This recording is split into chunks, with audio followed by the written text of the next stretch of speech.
Bonjour et bienvenue sur Télé Djibouti pour suivre cette édition de la mi-journée. Les titres de l'actualité de ce mardi.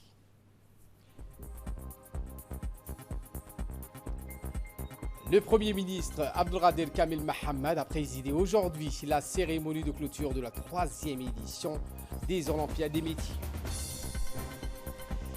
Également dans l'actualité des 15h, grâce au dispositif COVAX, davantage de vaccins gratuits arrivent en Afrique.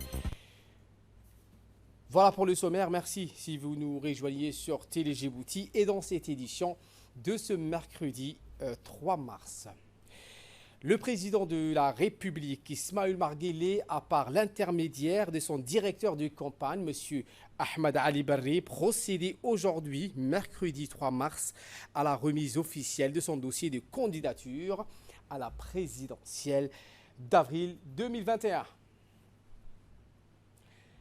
Conformément à la législation en vigueur dans notre pays, le dossier de candidature du chef de l'État sortant a été remis en 2 exemplaires au ministre de l'Intérieur, Moumine Ahmed Cher, autorité investie de la responsabilité d'organiser les élections dans notre pays. Il est à préciser que le dossier de candidature du chef de l'État sortant, remis par son directeur de campagne accompagné de son adjoint, Dr Jama Mohamed Hassan, a d'ores et déjà été jugé recevable eu égard à sa conformité à l'ensemble des conditions requises. Le dépôt du dossier du candidat Guelleh intervient à l'issue d'une série de manifestations politiques et populaires en faveur de la poursuite de l'action du chef de l'État à la tête du pays. Il a effectivement lieu de rappeler que les jeunes composantes démographiques majoritaires dans notre pays avaient exprimé le 17 décembre dernier dans le cadre d'un important rassemblement au stade Al-Hadji Hassan Goulé dans l'ensemble des régions de l'intérieur également, leur attachement au leadership du chef de l'État. Quant aux principales formations politiques nationales, elles avaient donc le 9 janvier 2020, à la faveur d'un congrès extraordinaire du Rassemblement populaire pour les progrès, le RPP, réitéré leur volonté commune d'investir le président Guelleh pour un nouvel mandat à la magistrature suprême. Le premier salon de mariage a ouvert ses portes ce matin. Un grand salon parrainé par la première dame et présidente de l'Union nationale des femmes djiboutiennes, Madame Khadra Mahmoud Haïd, qui a pris ses quartiers donc au Djibouti Palace Kempinski.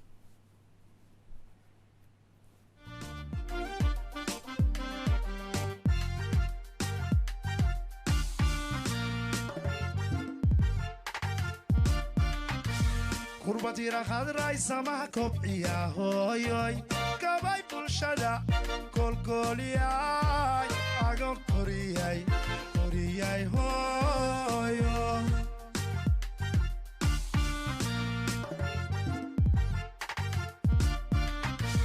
Kurbatira khadray sama kopciya hoyoy kabay bulshada kolkoliyay agon koriyay hoyo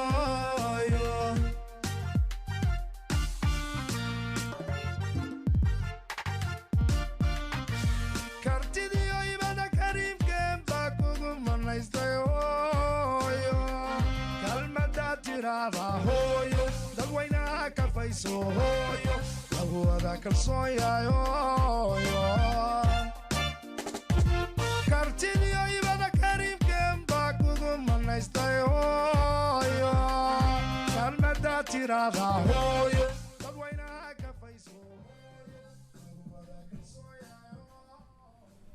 Eh bien, le salon de mariage, un événement majeur qui est le point de mire des professionnels et du grand public qui souhaitent connaître l'actualité et les nouveautés en matière de réception, d'organisation et de célébration de différentes cérémonies du mariage, organisé par Hawen Gari, une entreprise spécialisée dans le planning du mariage et festivités, À son arrivée, la première dame et présidente de l'UNFD, Mme Khadra Mahmoud Haïd, a été accueillie par la ministre de la Femme et de la Famille, Mme Moumina Hamad Hassan, les deux fondatrices du Hawen Gari, Hadia Mohamed Jama et Rahma Abdillahi Bilal. La première dame, une fois à l'intérieur, a fait un tour des différents stands. Tous les ponts du secteur événementiel étaient présents. Un rendez-vous où plusieurs exposants de haute gamme, dont notamment les coiffeurs, maquilleurs, bijoutiers, fleuristes, couturiers traditionnels et bien d'autres experts ont présenté leurs derniers produits tendance. Tout cela concocté par les petites entreprises djiboutiennes dans ce domaine. Tout cela également dans une atmosphère chaleureuse, exceptionnelle et de célébration.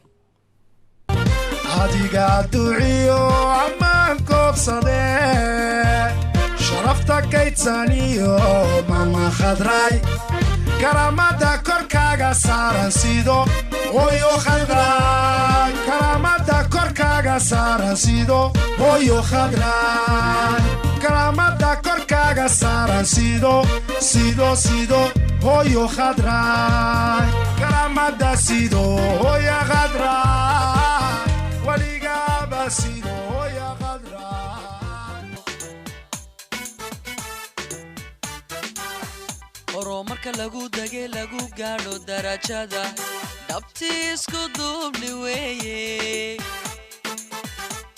dadkaygo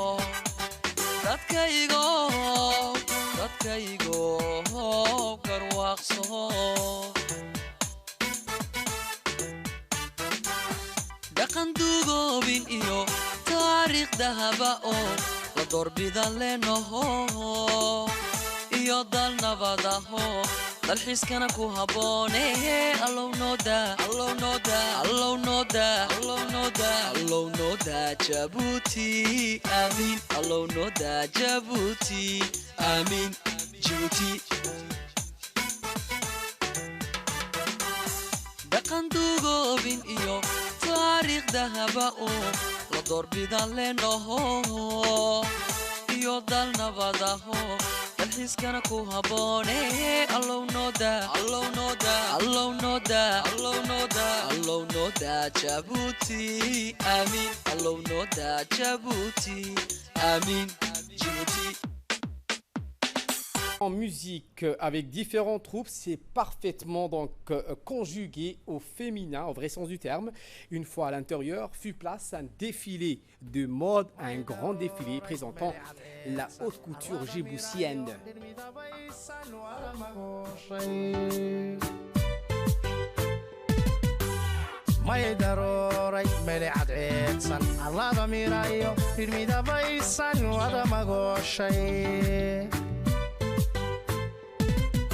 ubax la moodiyay hanaanka toosan uqadka jooga hilbaha muuqsan ubax la moodiyay hanaanka toosan uqadka jooga hilbaha muuqsan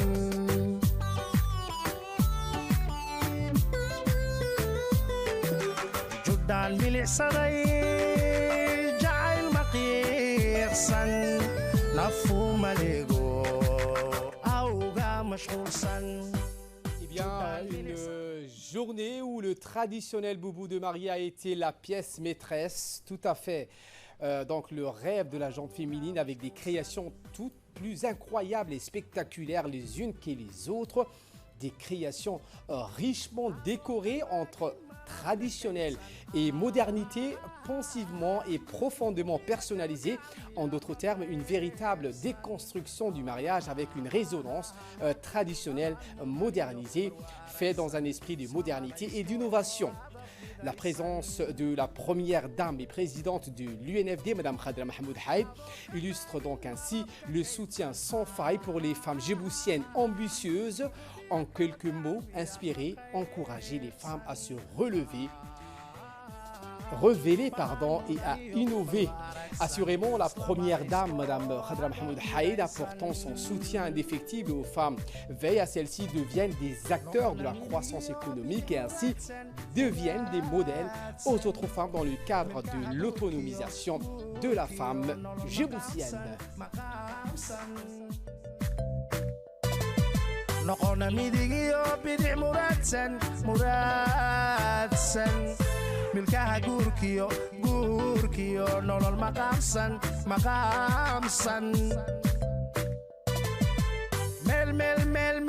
meel ka gaadho makaan bilicsan meel ka gaadho makaan bilicsan maktabiyo xigaal gacan lagu macsuumo mahad allaale laga maqsuudo mataanaha dhabtii jacaylku maalo.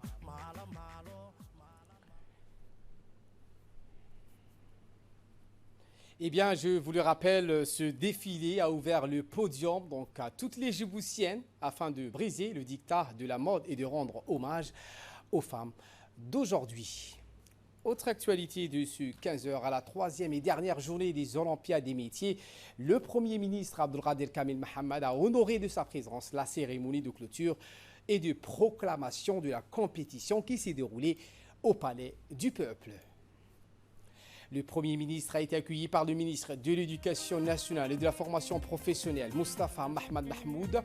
Derrière le pas du Premier ministre, ce sont les ministres de l'Éducation outre, celui du Travail, Ismaël Ibrahim Roblé, de la Communication, Radouana Abdillahi Badan, de l'Habitat, Mohamed Abdelkader, de la Santé, Mohamed Warsamadilier, de l'Énergie, Younus Ali Guili, qui ont effectué également une visite guidée des stands où les équipes métiers des différents établissements ont exposé leurs ouvrages.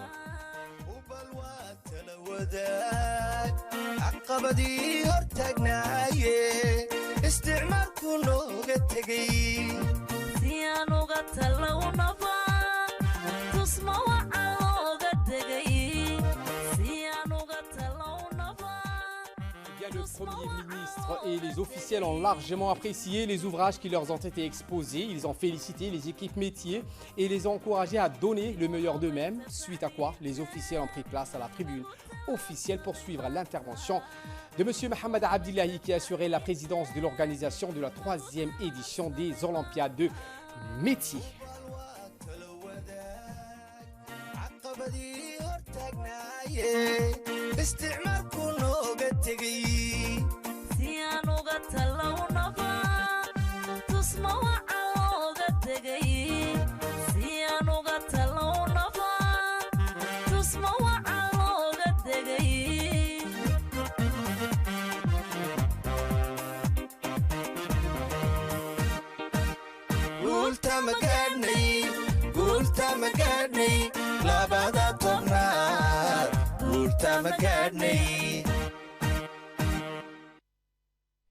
Le ministre de l'Éducation nationale et de la formation professionnelle, Moustapha Mohamed Mahmoud, qui a pris la parole, a rendu hommage à l'action du président Guelleh qui a engagé la formation professionnelle dans une voie, selon lui, de réforme qui devra ouvrir dans de larges proportions les perspectives d'insertion professionnelle aux jeunes Djiboutiens. Voici ses propos. Aujourd'hui, à travers la formation professionnelle, si autant d'engagement est émis, si autant d'appui financier est bien sûr accordé, c'est justement pour disponibiliser une main-d'œuvre compétente, qualifiée pour l'économie djiboutienne, pour que notre économie soit une économie performante, une économie compétente, une économie qui s'intègre facilement au développement régional, mais également au développement, bien sûr, mondial. C'est l'objectif premier et je pense qu'aujourd'hui, avec tous les grands projets de développement que connaît Djibouti, je pense que, comme l'a très bien dit, il a eu raison de le dire, le président de la République, aujourd'hui, de plus en plus, nous avons une main-d'œuvre djiboutienne et parfois même dans des secteurs, dans des domaines où autrefois nous ne l'avions pas. Donc vraiment, nous sommes fiers de ce qui est devenu notre système de formation professionnelle. Et aujourd'hui, nous avons une vision, nous avons une politique, nous avons bien sûr également des établissements scolaires où les équipements ont été renouvelés, les ateliers ont été mis aux normes, mais également les formateurs ont été formés. Et je pense que de plus en plus, avec la coopération que nous avons avec les Maroc, nous aurons de plus en plus de formateurs compétents. Donc, mesdames et messieurs les responsables des entreprises, je vous assure que à partir de l'année prochaine, je pense que vous serez, Inch'Allah, satisfait du produit qui va donc sortir de nos établissements. Parce que bien sûr, pour qu'il puisse y avoir un produit de qualité, il faut un certain nombre d'efforts, mais surtout toute une planification. Et je pense que dans les 2 ans à venir, oui, je pense que vous serez satisfait de la main-d'œuvre que vous allez recevoir, parce que c'est une main-d'œuvre que nous l'avons formée ensemble. Écoutons à présent le Premier ministre donc, qui s'est prononcé à l'occasion. La formation professionnelle est un mouvement depuis les États généraux de décembre 1999 et répond parfaitement aux aspirations de la vision du chef de l'État. Elle peut compter sur une solide et permanente volonté politique du président et sur l'implication de l'ensemble des membres du gouvernement. Avec le président, nous entendons assumer pleinement cette volonté de réforme de la formation professionnelle. Il faut avancer. Nous devons être exigeants avec nous-mêmes. Être exigeants, c'est aussi tenir de ces engagements. C'est que nous devons construire au-delà des réponses immédiates apportées aux problèmes les plus urgents. C'est une vision à long terme.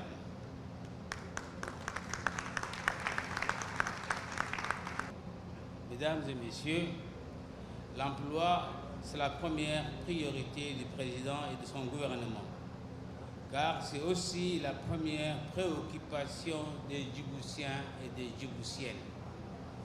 Et cette bataille pour l'emploi, nous devons la gagner tous ensemble. Nous le devons d'abord pour notre jeunesse, et cela commence par l'éducation, suivie par la formation, et enfin couronné par l'insertion professionnelle réussie.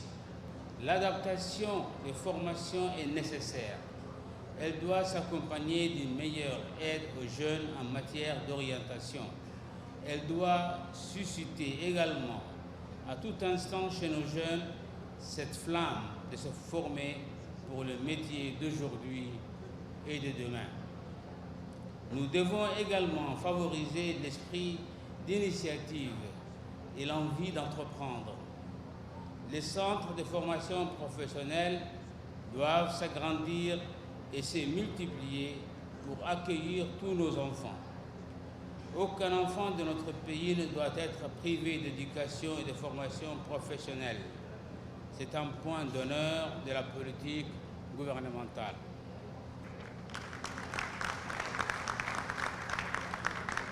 Mesdames et messieurs, la formation professionnelle est au service d'un projet de société. Le grand objectif, l'ambition que nous devons avoir, c'est de bien former et d'outiller nos jeunes afin qu'ils soient les artisans du développement économique de notre pays. Il est primordial que notre travail collectif aboutisse à la construction des marches d'escalier solides, de faire ces tremplins qui permettent à nos jeunes d'accéder à des emplois décents. Le secteur privé doit nous aider à y arriver. C'est d'ailleurs pour ça que nous ambitionnons de mettre en œuvre un projet d'avenir professionnel en créant le CDD tremplin. Mais pour cela, il n'y a pas de temps à perdre. Demain se prépare dès aujourd'hui. Et à l'issue des interventions, le jury a proclamé les résultats de la 3e édition des Olympiades des métiers. Ce sont dans l'ordre le centre de formation du Stade qui a surclassé tout le monde dans les filières soudure et mécanique automobile, tandis que le lycée technique d'Obok s'est imposé. Dans la discipline menuiserie, le lycée de Tajoura a remporté pour sa part le trophée dans les filières installation sanitaire, maçonnerie et électricité du bâtiment, tandis que le lycée de Gabod et celui du Stade ont raflé. Les filières IMSEC et froid climatisation, le lycée Tarogé, la filière électrotechnique et le lycée de Gabod s'est imposé en maintenance informatique. Le Premier ministre et les membres du gouvernement ont remis les attestations et les trophées aux différents lauréats. Puis le Premier ministre s'est dit heureux de participer à cette cérémonie de l'Olympiade des métiers. talo wadaag caqabadii hortaagnaaye isticmaalku nooga tegay si aan uga talawnaba tusma waxa looga tegay si aan uga talawnaba tusma waxa looga tegay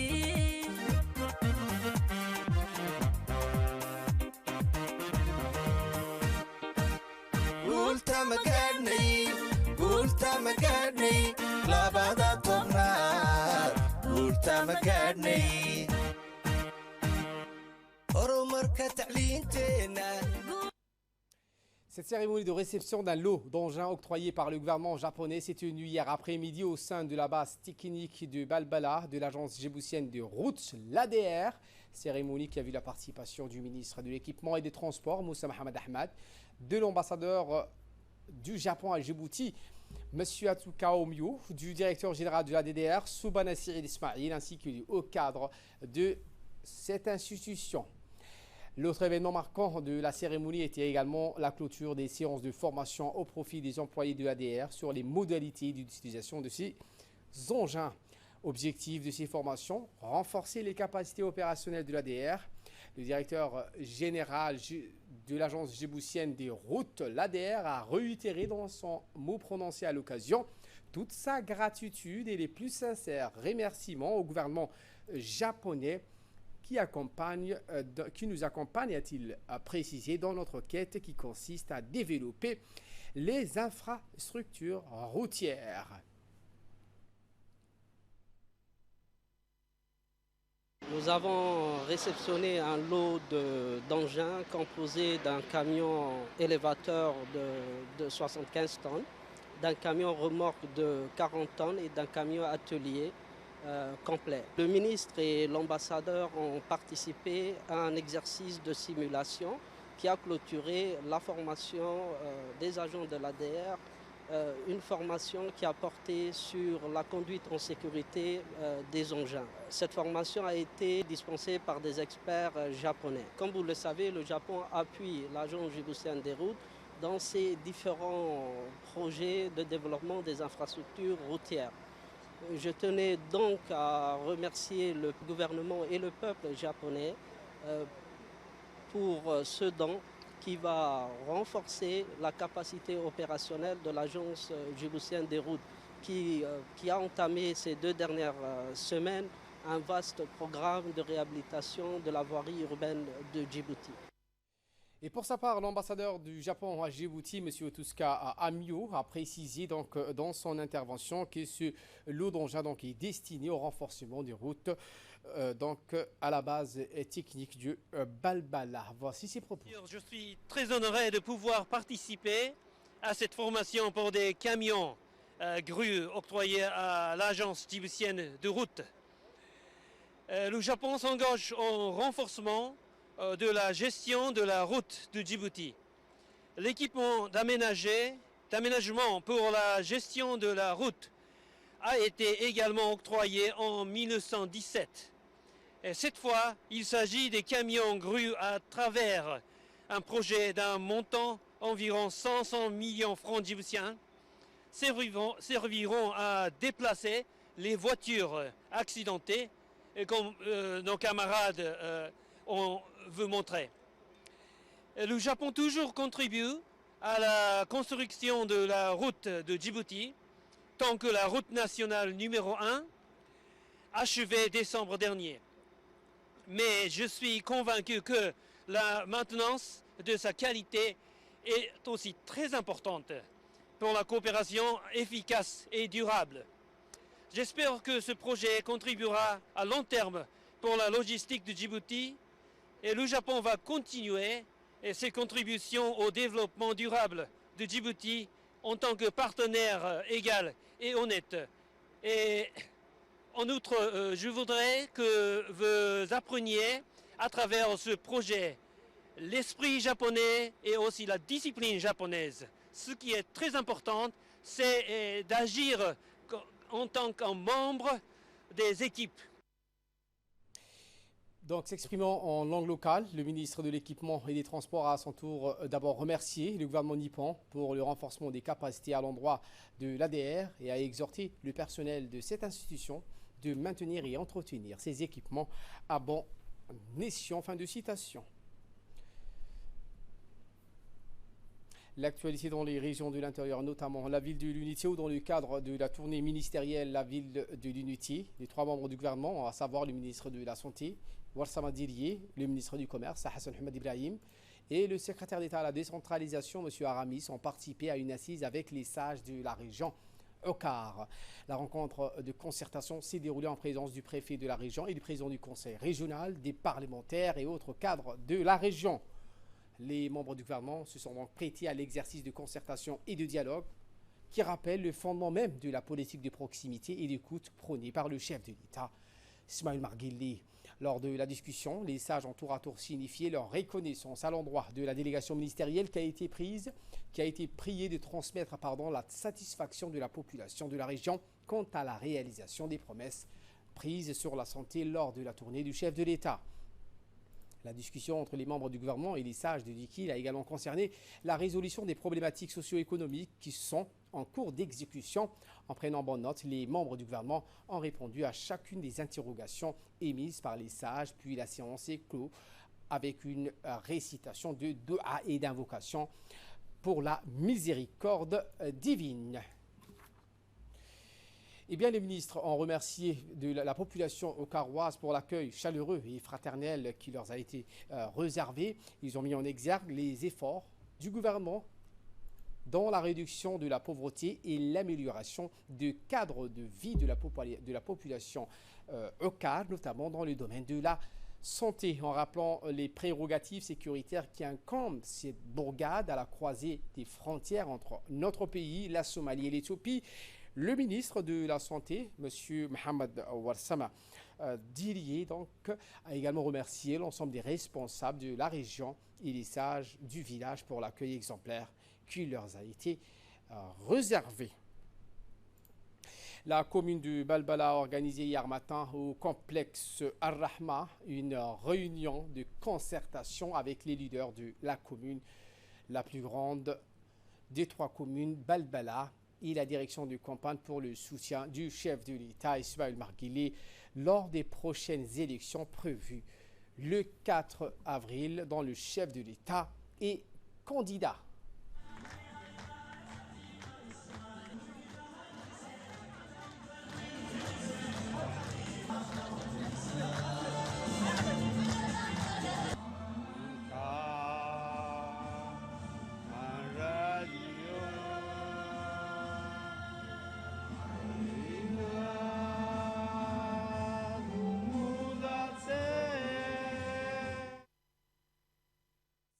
A débuté avec la lecture du Saint-Coran, suivi de l'hymne national, des chants patriotiques, des danses traditionnelles des différentes communautés de la nation ont été au menu dans cette cérémonie en haute en couleur. La réunion a été présidée par le président de la commune de Balbala, Idriss Bachir Goura, assisté par son directeur de cabinet. La réunion a également vu la participation du directeur de campagne, Ahmed Ali Barri, le directeur adjoint, Jama Mohamed Hassan, le vice-président de la commune, les parlementaires et les élus locaux, ainsi que le président de la société civile. Une réunion majoritairement issue des différents conseils de quartier, mais également on retrouve des femmes issues de la société civile, les associations de défense des droits de la femme étaient également présents. Objectif consiste donc le soutien à la politique du chef de l'État pour les prochaines élections présidentielles.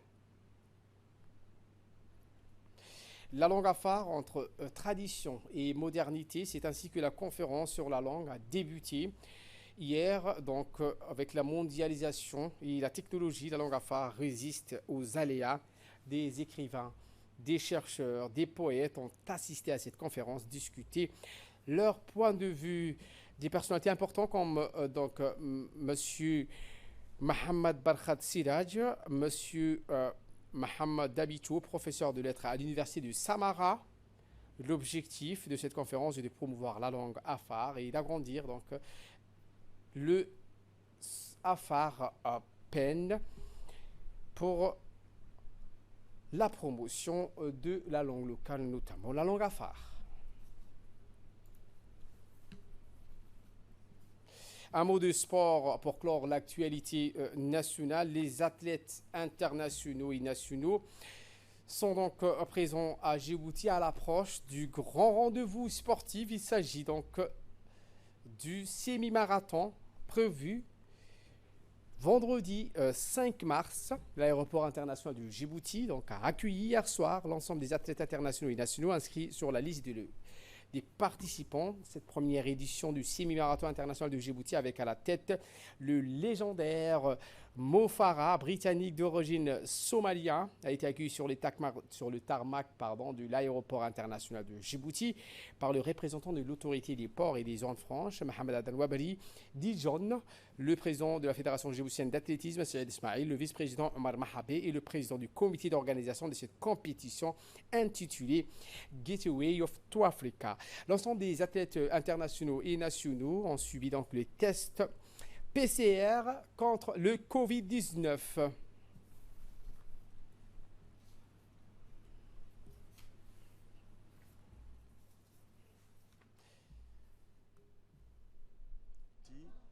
Le président de la fédération ainsi que le vice-président, nous avons accueilli, les athlètes viennent d'arriver.